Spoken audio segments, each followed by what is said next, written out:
back or welcome to my channel. My name is Taylor and today we'll be doing the mid-year book tag. But before I hop into the video, remember to like, comment, and subscribe if you love all things books.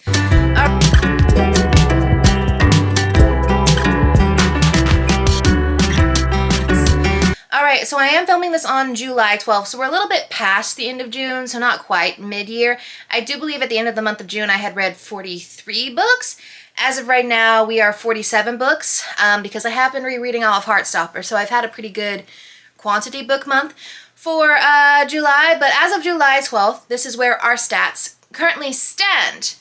Of my 50 book goal, I have read 47 books. I will in fact reach my 50 book goal probably before the week's up. I tell everyone I set my goal at 50 books every year because if my 10-year-old self could achieve it, then I do think me at 26 this year could achieve it because I always know I'm going to read over 50. So I always set my expectations that are achievable with the intent to overachieve.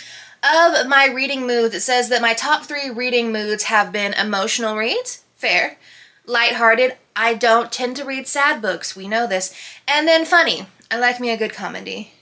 And then I've mostly read medium-paced and fast-paced. Well, medium-paced reads take up 70% of my stats, and fast-paced take up 30%. I have not read any slow-paced books, which makes sense because I ain't got time for slow pacing. I've read books that are mostly between the page numbers of 300 to 499. That's 2/3 of my reading. Then 28% less than 300. And then, of course, I've only read, I think, 1 or 2 books that are over the 500 page count. One I just finished. I'm not going to really talk about it too much today, but and then I've read 96% of my reads have been fiction and 4% have not been nonfiction, so which is that surprising? Not really. And then my top 3 genres for the year are number 1, romance, with almost, I think, 34 books, 34 romances read. Second, LGBTQIA+, with nearly 22, 23 books. Yeah, you're gonna find out that my only 5-star reads and like top reads of this year primarily fall under the gay category, as it should. And then third, young adult. I mean, I'm never one to shy away from young adult because I have a very strong inner child in me. But yeah, I feel like I've been on a pretty heavy young adult kick this year, and I feel like a lot of my 5-star reads have been young adult books. Oh well. And then my top 3 most read authors for the year are, at number 1, or tied for number 1, Elle Kennedy, because I went through and read the entire first 4 books of the Off-Campus series. I know there's a little, like, novella collection, The Legacy, at the end. I'm going to save that for maybe when I decide that I want to go into Briar U. And then, second, probably going to be my most read author of this year, Alice Oseman, because I'm in my Heartstopper rereading journey, and I can't wait for Heartstopper Forever and Heartstopper Volume 6. And then in third place is Audrey Vaughn. I read all 3 of the currently out books in her Stryker Brothers series, which is a small town romance series. So if you're looking for small town country, really like sweet, fun, spicy, lighthearted, she's definitely the author for you.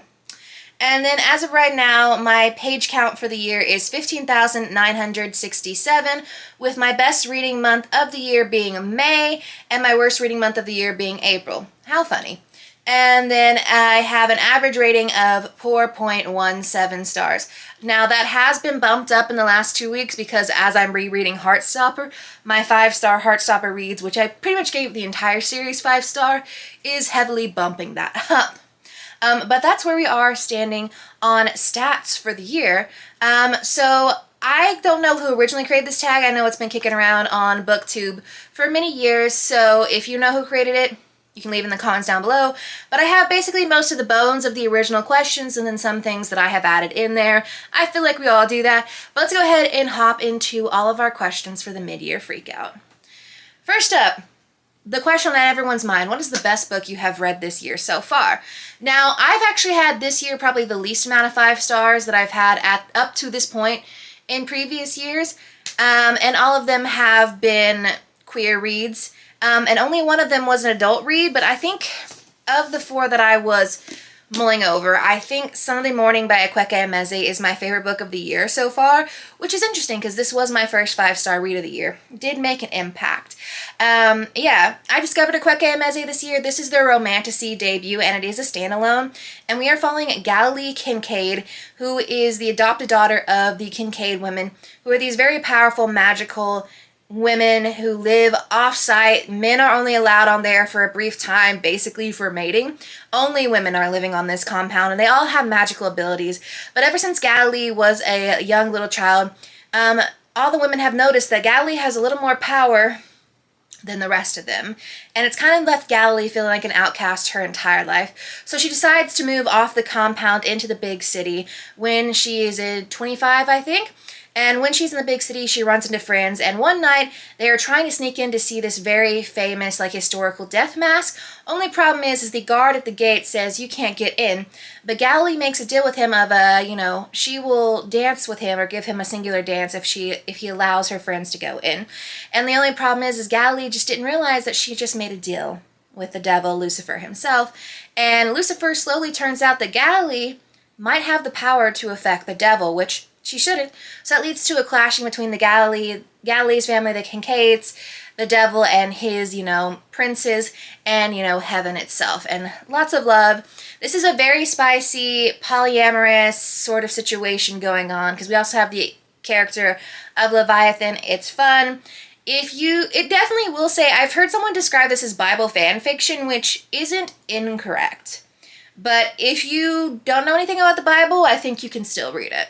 So, which I don't really know much about the Bible because I'm an atheist, but top read so far this year, Sun in the Morning. Then, what is the best sequel? Now, I haven't read many sequels. I've just discovered this year that I'm getting more into finishing series this year. However, I am a standalone girly. I did just finish the sequel to The Poppy War. However, I think my favorite sequel so far this year, the one that, oh my god, Zodiac Legacy. If you saw my wrap-up for last month in June, you will know that I'm a little... Katie Zhao just had to kill off one of my favorite characters. No. Zodiac Rising was my first 5-star of 2025, and this is the sequel to it. It is a YA Asian-inspired fantasy following 4 main characters, all of which sort of come together to go on a bit of a heist mission to steal back the statues that the Fae stole from them many years ago, while also trying to prevent all sorts of hell breaking out on Earth with the Wraithlings, which they were tasked with killing off many years ago. I gave it 4.75 stars. I might be a little petty because most of the reason I'm knocking it 0.25 stars is in fact because justice for one of my favorite characters, but also I do feel like the last few chapters, the ending of this, did go from 0 to 100. But Katie Zhao, what I've learned from these 2 books is she's guaranteed to give you an ending that makes you want to be like, oh, okay, yeah. So that's my best sequel for the year. Then we have what is the most disappointing read of the year, and for that I don't own it anymore. We have This Ain't Our First Rodeo by Liamani. No. The name will be on the screen. I can't remember who wrote it. Let me see. By Liara Tamani. So This Ain't Our First Rodeo by Liara Tamani. So this is a 3-star read for me.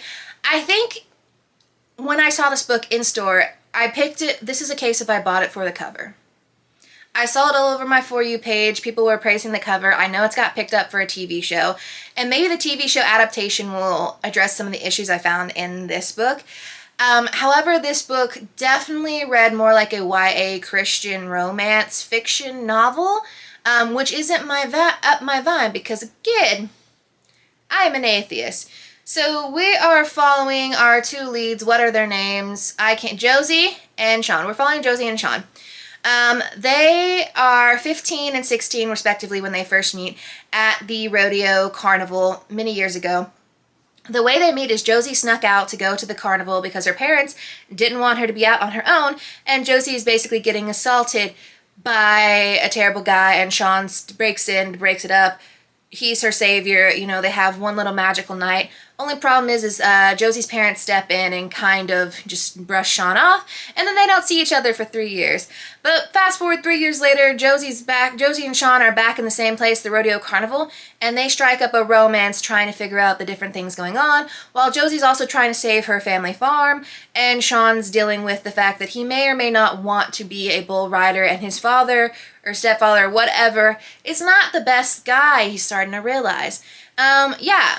Outside of the It Probably Wasn't For Me novel, because there's that Christian fiction element to it, there were just some things of just like kind of like, there was a particular scene about like them talking like, you know, how they really enjoy 90s music, is like, what, you don't like women talking about like, you know, basically like being promiscuous and dressing slutty, and guys, you know, talking about like, you know, in songs, you know, about, you know, getting bitches and all that. And there's that element, and then, you know, so it's kind of like, oh, we're kind of talking down on people a little. And then, spoiler alert, death of an animal in here. Yeah. This, I feel like there was just amalgamation of things of like, I was just reading this, like, I was hooked, like, I was curious how it ended. Chapters were very short. I just don't think the combination of things this author was putting together was at all for me. So this could be a case of like, it's the right book for someone, it just was not the right book for me. Then we have new release you want to read but haven't yet. So I have 3 books on this. No one's going to be surprised.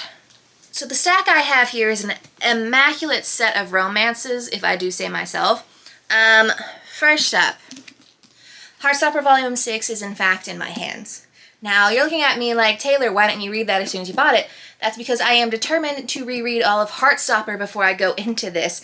I'm currently at the This Winter novella. I have read up through Volume 4, and I am, you know, This Winter novella. Technically, This Winter novella I should have read in between the halfway mark of Volume 4, but hey. So I'm only 2 novellas and Volume 5 away from getting to Heartstopper Volume 6. And then Heartstopper Forever comes out this week, and I don't know what to do with myself because Nick and Charlie will no longer be on my screen, and I will have no more Nick and Charlie books. So yeah. Just understand that I will cry. I will cry. Then we have another sort of, technically the Windy City series ended with Rewind It Back, but this is a bit of a spin-off, so this is more feeling like the conclusion to that universe. In Her Own League by Liz Tom 40. This came out April and May, or I don't know, came out in spring of this year, and we're following Monty and Reese. Monty is the father of Miller from book 3, and he's also the team manager for the Chicago baseball team that he's on, and Reese is his new boss. And they start up this sort of like workplace, sort of kind of rivals to lovers situation. Sounds like a fun time. We know how much I love Liz Tom 40, and the fact that I haven't read it yet, because it's been on multiple TBRs this year, is a crime. And then the sequel to my favorite book of 2025, The Art of Loving You by Natasha Bishop. Only for the Week was my favorite book last year, my favorite romance. It was just spectacular. And this one, they're interconnected standalones. This one's following Danny and Micah, and it's a summer road trip second chance. Now, I'm not a huge fan of second chance. I do think that Natasha is probably going to handle it very well. But you got me at summer road trip because I love a road trip story. I know a lot of people have mixed feelings about road trip stories, but for me, love it. And Micah, if you can't tell from this, Micah's a painter. He's an artist. Yes, babes. I can't tell if he's the short king, or if he's the like tall baddie from the side characters of Only for the Week, but top of the list. Before Summer Up, I will have read those 3 books, just so you know. Then we have most anticipated release for the second half of the year. All right, B.K. Borson coming with the win, Grim Tidings. I know this is a Reaper x Angel sort of romance. Good Spirits, top. It was a 5-star Christmas read, my only 5-star Christmas holiday romance read from last year. I love B.K. Borson, and Good Spirits had me. I loved Good Spirits so much, and this is sort of the sequel sort of situation.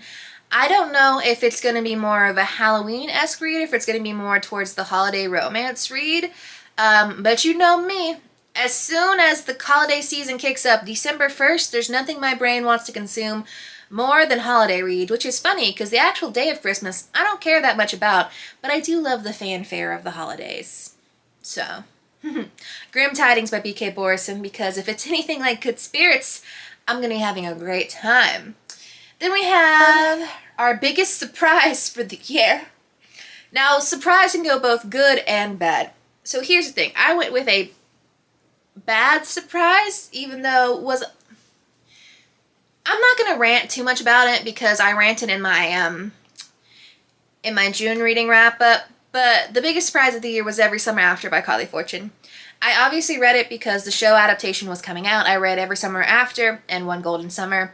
Every Summer After is a second chance romance between Percy and Sam. We know that they were basically sort of in that will they won't they sort of friends lovers situation for most of their childhood up until their 18th year, 18 years old, when something goes down.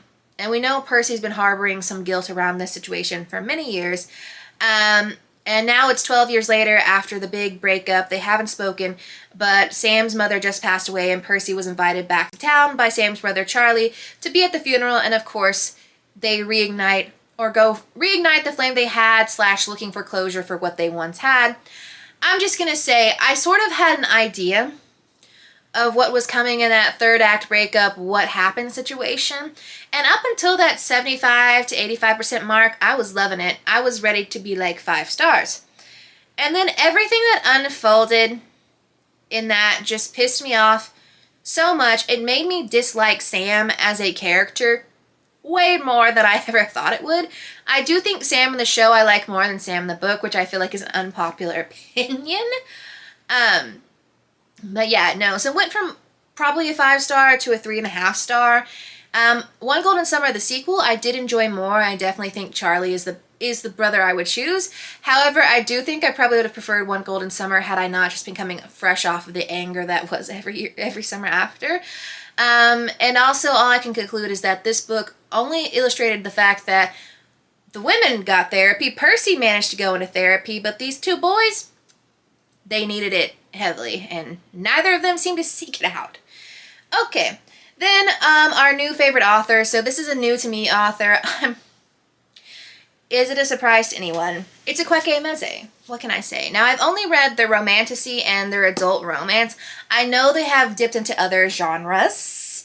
I'm holding up You Made a Fool of Death with Your Beauty, which is their adult romance, and I feel like everyone recommends. We're following Faye, who's still reeling 5 years later after the sudden death of the love of her life, her husband, and now she's re-entering the market, and she's being a little messy dating around, but one of her situationships invites her back home to the islands in which he lives, and when she rolls up here, she's just looking for a good time and a work opportunity, but she starts to discover that her situationship's dad might be right up her alley, and that is Mr. Aleem Blake.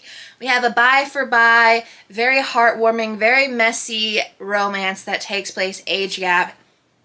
Listen, it wasn't quite 5 stars for me. Why? I don't know. I gave it 4.75 stars. But Akwaeke Emezi has solidified themselves as one of my favorite authors. At least if they do a romance, definitely seems like it's up my alley with the romantasy and romance. I'm curious to see the other genres they've dipped into. But as of right now, that's my new favorite author. All right, now we're going into our newest fictional crushes. Now I had to think on this because I feel like this year I'm trying to focus on not having so many fictional crushes and, you know, getting crushes in the real world. I feel like that is what I'm trying to do, even though I've not been very successful. And also, everything fictional crush-wise has in fact been eclipsed by the fact that I now have an adult version of Zuko from Avatar: The Last Airbender gracing my screens. So he has taken over my love for him. But I do have a few from here that we're going to talk about. First up, I feel like I have to mention my favorite book boyfriend from the Off-Campus series because everyone is there and I love the show. The book's not so much. The funny thing is that Tucker, my favorite book boyfriend, we love a John Tucker. He is the lead of the final book in the OG Off-Campus series, and that is the goal. However, this is my least favorite book in the series, so take that how you will. And it's funny because he's my favorite book boyfriend, but my least favorite book girlfriend in that series is in fact Sabrina. Mainly just for the I want to shake that girl and say you deserve nice things, stop turning away good people, but hey! Then, this is by Panic, like I said, buy for buy. Aleem Blake, And Faye, after I read this book back in, I can't remember, I think it was February, maybe March, all I could think about was the fact that I need Aline Blake in my life. And I need Faye because, yeah. So, top tier amazing. What can I say? And then adding a new book to the roster, Daggermouth by H.M. Wolf. This did just get traditionally published, I think. Either this month or it's getting traditionally published in stores next month. I'm not sure. This is my indie copy. Shadra and Callum from this book. I both admire Shadra as, like, I could have picked her for, like, just new favorite character, not just new fictional crush, but I do, in fact, believe if I was presented with Shadra in real life, I would, yeah. And then Callum. Callum's my favorite man. And I needed, yeah. Okay. Daggermouth is an adult dystopian romance following Shadra, who is a mercenary, the top Daggermouth in the city, and she is from the lower sector, and she's just been issued a task to kill the executioner, the son of the big, bad, evil, Snow-like character in the heart of everything, the upper sector. The only problem is she's got some beef with the Sarah family because they are the reason that her parents are dead, because love between rings is forbidden, and that is a death sentence. So in her quest to kill Grace and Sarah off, she accidentally gets caught, and now she is forced into a political marriage between her and Grayson to prove that even the darkest of the lower ring can be tamed. So there's a bit of an enemies to lovers forbidden, like really hate to love situation going on here. But the love, it's like the romance in here is a very strong factor, and I do enjoy it. But I just love the way that H.M. Wolf addressed feminine rage in this book. And Shadra as a character, like, in fact, after reading this book, I realized that we have more POVs from men in this book. But to me, the female point of views that we get are really the thing that makes the book. And I can't wait for the sequel. So, and then what are my newest favorite characters? So just characters that we love and protect with all our heart. First off, Nigel from the Spells We Cast. Nigel, baby. Baby boy, honeybee. Protect this kid, man, whatever, he's 18, at all costs. This is a 5-star read. It made me feel all the happy feels. Nigel is 18. He is entering the culling for the first time in his life. He's a mage. And the culling is essentially what all mages must go through at the age of 18. It's a series of trials to determine whether or not you're worthy of your powers and whether you're worthy enough to fight the depraved, which are essentially monsters that are formed from the terrible emotions that humans experience. And he has entered the culling with the determination to be the top 100 that get saved and can keep their powers. Only problem is he runs into Ori on his first trial. And they're both mages competing for the same thing. However, they start to realize that not only do they have a magical connection, they might have a love connection. Nigel, my sweet little gay bumpkin Southern boy, protect that man at all costs. And then we have my favorite girl from the off-campus series, Grace Ivers. Walk 'em like a dog, Grace Ivers. This girlie, the growth as a character going from like a freshman who's like kind of letting people walk all over her to after going through all that bullshit with Logan and her bestie and all that to coming back in the second half of the book being like, I ain't taking shit from no man, and in fact you're gonna have to grovel on your knees, babe, if you want me back. Yes. And when we get her season, I'm gonna be so ready. But yeah, Grace, I respect you. I respect that girlie. She knows what's going on. And then a book that made you cry. So it's actually shocking that this is the book that made me cry. Because books, I cry a lot, but books usually aren't the culprit. Wish You Weren't Here by Aaron Baldwin. I cried near the end of this because this really leans heavily on like high school nostalgia and sort of like the endings of things. And that was just really hitting me hard. That a couple weeks ago when I was reading this. Wish You Weren't Here by Aaron Baldwin is a summer romance, and we are following Juliet and Priya. Juliet is sort of like the grumpy, doesn't quite fit into, you know, her regular school life. And she and Priya have this sort of détente stalemate where, are they rivals? Yes, but are they really like hateful or mean towards each other? No, they just kind of middle through each other's existence because they are forced to. Only thing is that I don't think this is a particularly dual-sided battle they're going through, because I definitely think Priya's always had some feelings. But hey, Juliet, stay oblivious. Juliet is going to attend her last summer at summer camp as a camper. This is the place where she gets to be the top dog on campus. She gets to be herself. The only problem is her rival Priya shows up and is now going to be living in the same cabin as her and hang out with her friends all summer. And of course, romance ensues from there. This is a case of the ending just hit at the right time. It hit. It hit. Everything else about this book is lighthearted, funny, cutesy. There are some slightly but yeah, the last chapter or two of this book, yeah, she made me feel some things. What can I say? Then on the other end, book that made you happy. Now, like I said, the Spellsby Castle is really a happy moment, but I want to give some shout out love to one of probably the most interesting books I read this year, Don't Eat Your Human Boyfriend by Lily Mayne. This is very much for the girlies who are looking for, I don't know if it's pitches erotica, I don't think it is, but it is a very spicy monster romance novella, MM. We are following Elliot and Ricky. It's set in the 1980s. Essentially, Elliot, he is in fact a ghoul. They eat humans. He's in charge of the kitchen that prepares humans' food, ethically sourced human food, for the ghouls. And Ricky is working in the human portion of the kitchen that doesn't make, human meat food. And the humans are unaware that the ghoul kitchen is in the back. And Elliot, despite all of everything he knows, because humans are food to him, falls for Ricky. And it's very insta-lovey. It's very much so like, first times, first loves, first everything. Very spicy. They explore each other's bodies, They want to eat each other in a lot of ways, is all I'm going to say. It is the 1980s, so they aren't officially out. And there is one character who's not great. But overall, it's just fun, spicy, quick time. So if that's up your alley, go. You can have a little cutesy giggle and question your life choices.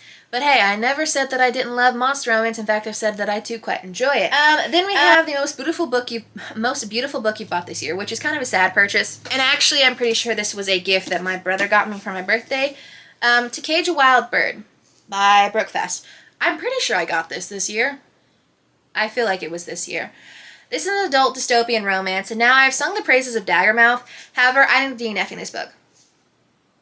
Here's the sprayed edges, here's the cover, here are the end papers and all that. So, we are following Raven. She's a bounty hunter for the Outer Ring, Lower Sector, whatever they're called. There's so many different... The Pori edition of that grouping. And she's not very well liked because she keeps having to, in order to keep food on her table, she has to, collect and send people off to Inlock, basically a prison where mostly lower and middle sector people are sent when they're charged with a crime of any kind of thing. And then they get to get hunted by elites for sport. But when her brother gets sent to Inlock, she agrees to join the rebellion and help get into Inlock and break out one of the rebel, informants, as long as she gets to save her brother. And of course, when she ends up in there, she starts to realize that there's this one head guard named Vale, who may or may not be on her side. This book, frankly, I just didn't care. There was nothing unique or interesting about the plot or the characters themselves. I felt like this was kind of a wash, rinse, repeat of some of the past things I've seen in a dystopian. And I also think that this enemies to lovers plotline was... They were enemies for about 0.2 seconds. Because, come on, I DNF'd at 75%. I probably could have long hauled it into the ending, but I just didn't care. And I was feeling petty. So this will eventually be donated. Then we have, what books do you want to read or do you need to read for the rest of the year? So many. But I am determined that I will finish the Shatter Me series this year, or at least the OG. Well, I finished the first arc last year. I'm working on finishing the second arc this year, and then maybe I can move into the second gen. But seeing as they just announced that this has been picked up for a TV show, adaptation, movie adaptation, I don't know. I want to finish it off because I'm about to see Aaron Warner on my screen. Yeah. You know what? He's Zuko Season 2 me in that book too, so... I feel like if you like Zuko, you will like Aaron Warner. Just saying. But I have Defy Me, and then what is the other book? Imagine Me, and then the last two novellas. to finish off this series. And then I just finished The Dragon Republic yesterday. The final book in the Poppy War series is The Burning God. This book series here just makes me... R.F. Kuang, I don't know if she's for everyone, and I don't know if this book series is for everyone, but the way she illustrates war and ethics and moral, it's really hard for me to describe this book in this series and what it is. I gave the second book 4.75 stars, the first book 5 stars. All I know is that I am developing an emotional attachment to these characters because this is a series where it's just like, I don't agree with what you're doing, but I completely understand what you're doing, and I don't really love you, but I don't really hate you, and I don't really know where to fall in between. All I know right now is I think Kite is my favorite character. So, but I do love Rin, even though I want to like shake her sometimes. Neja over here, I'm like, baby boy, Neja. Oh man, so many things to discuss here. Don't get attached to anyone, is all I'm saying. So, did I cry in The Dragon Republic? No, but that's because I actively chose to disassociate from what was going on emotionally in that book. Otherwise, I would have been crying from like chapter 3. So, in terms of saddest books I've read this year, Daggermouth and The Dragon Republic, up there. Then, what are your 5-star reads from this year? Oh, damn. I have stacked these quite precariously on here. Well, the first 5-star read that I haven't talked about is The Last Boyfriend's Rules for Revenge by Matthew Hubbard. This is a YA coming-of-age story following Ezra Hayes, who recently just found out that his secret boyfriend is kind of shitty and just got dumped. And in fact, he and all 3 of his friends just went through some terrible breakups with some shitty men. So they start this Last Boyfriend's account where they are anonymous and they kind of get to trash and pwn all of their old boyfriends. But the account starts to catch some traction after Ezra starts to post about the school's sort of anti-pride initiative, and Ezra starts fighting the good fight, a little good trouble, and taking down the people and the powers that be that try to suppress the queer pride at school. And also Ezra starts to go through a little cutesy relationship in here. So, yeah. I really just love this book. If you're looking for... This book would have probably been epic during Pride. But Pride is all year round because we don't stop being gay at the end of the month of June. So yeah, 5 stars.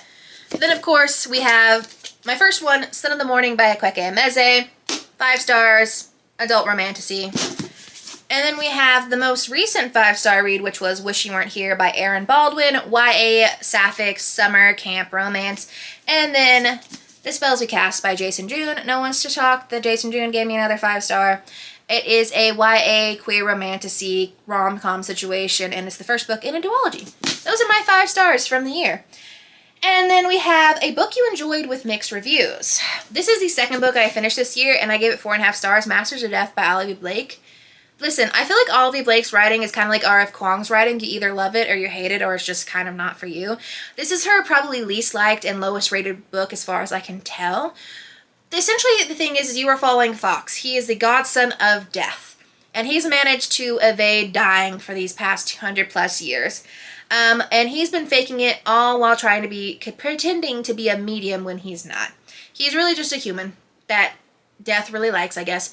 But when he is told by the archangels that, hey, death has been trapped in the game of his own making, and we kind of need you to come in and play this game that death created so that we can not all be doomed to fall for the god of chaos or whatever his name is. And so yeah, so Fox agrees to enter this world, and we're following this ragtag team of supernaturals, and Fox is having to be confronted with his old flame, Bram, who is a Norse demigod. So, yeah. I really enjoyed the romance in here. It's not a 5-star read, but I definitely think it gets way more hate than it needs to. And yeah, not much else to say. And then lastly, before my SIM card fills up, we have one more question. Also, have I been out of focus this whole time? Cool. The final question is, what are your 5-star predictions for the second half of the year? First up, no surprise to anyone, Grim Tidings by B.K. Borison. Who is shocked? No one. I would grab it, but I just threw it over there and I don't want to grab it now. Heartstopper Volume 6, obviously. And then, because the movie's coming out at the end of the year, I have been waiting patiently for the paperback version that's come out so I can have all matching covers. The book that's probably going to cause me the most emotional devastation of anything I read this year, Sunrise on the Reaping. Paperback comes out in August. Just know we are locking in August to finish that book. Haymitch is probably up there with my... Listen, Finnick is technically my favorite character, but as we know how Finnick's story ends, I say Haymitch is my favorite character, because at least Haymitch... This is a spoiler, I guess, if you haven't know anything about the Hunger Games. But at least Haymitch, I guess, survives till the end. And, yeah, I don't know how I'm going to take it. I don't know how I'm going to handle it. Just understand that Sunrise on the Reaping, I don't know how it can't be a 5-star. No one spoil anything for me, even though I've kind of already been spoiled. But hey, that was my mid-year Freakout tag. Let me know if we align on some of our... Okay, let me know if we align on some of our answers when it comes to the mid-year Freakout tag. What was your best and worst read of the year so far? And I will see y'all in the next one.